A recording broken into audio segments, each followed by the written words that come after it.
Alors,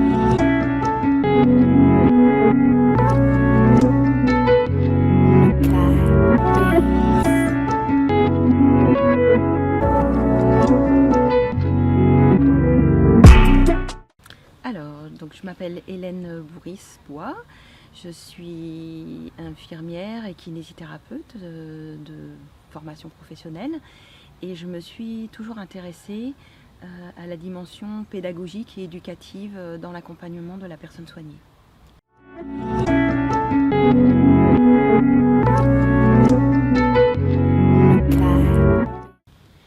Depuis une année, j'ai participé avec Dany Bois à la construction d'un programme d'apprentissage de la méditation pleine présence. Ce programme s'appelle le Peau et Bras, programme d'optimisation de l'estime de soi, de la bienveillance et de la réduction du stress. Donc il a deux objectifs ce programme. Le premier, c'est pour des personnes qui s'intéressent à la méditation, apprendre à méditer. Et le deuxième, c'est de développer des compétences, des ressources perceptives, réflexives, relationnelles et surtout de travailler sur l'estime de soi, la bienveillance et la réduction du stress.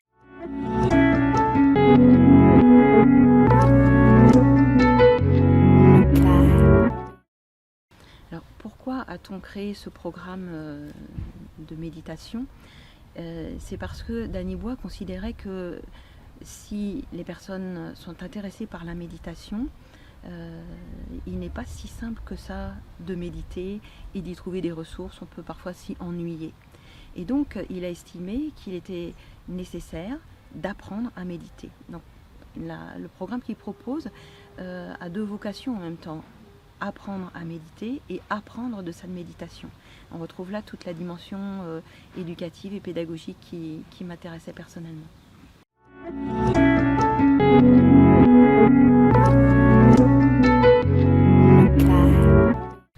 Ce programme a été construit, en fait, abouti depuis un an, mais évidemment, il est né d'un travail qui date d'une trentaine d'années où au départ Dany Bois proposait la méditation dans le cadre de formations en fasciathérapie, en psychopédagogie de la perception.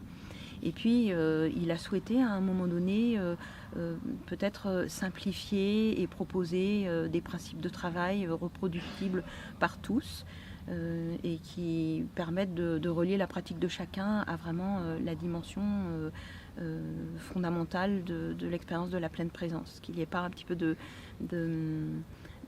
déviation du fait de la créativité de chacun. Et donc il a souhaité, dans la création de ce programme, de reposer les principes de base afin que tout le monde en prenne conscience et les respecte dans sa proposition méditative.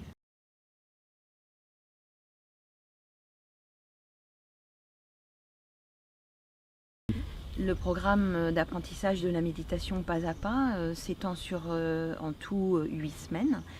Pendant les 4 premières semaines, on développe surtout l'apprentissage de la méditation. Et puis, pendant les 4 semaines suivantes, on développe surtout le travail sur les qualités du cœur, l'empathie, la bienveillance, la compassion et également l'enthousiasme. Donc, on peut dire que la première partie du programme est tournée vers soi et la deuxième partie du programme est davantage touchée vers soi, mais dans la relation au monde et dans la relation aux autres.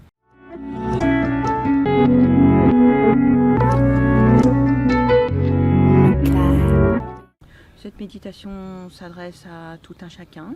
Elle peut s'appliquer aussi bien à des patients qu'à des personnes qui souhaitent apprendre à méditer pour leur bien-être, pour prendre du temps pour elles, pour se questionner à partir de leur expérience propre, corporelle et sensible.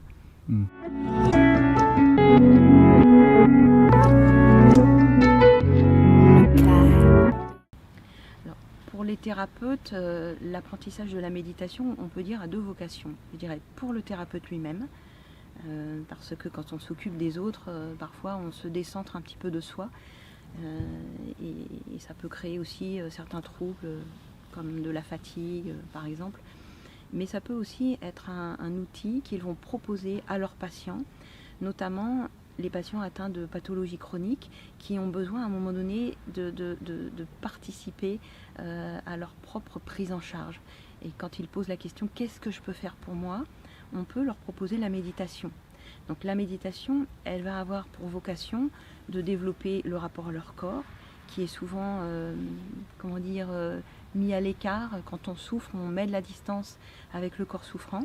Et donc il s'agit de redevenir un partenaire de son corps, d'apprendre à mieux écouter ses sensations, d'apprendre à mieux réagir face aux sensations que l'on a, à prendre les bonnes décisions, qui sont d'aller consulter quand c'est nécessaire ou autre, selon le type de pathologie qu'a la personne.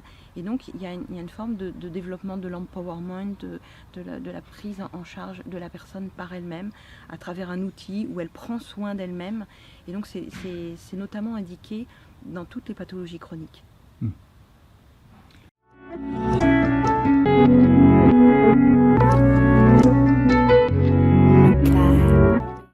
Alors, ce qui est particulier à cette méditation, c'est qu'elle s'appuie sur un mouvement interne au corps qu'on appelle le sensible.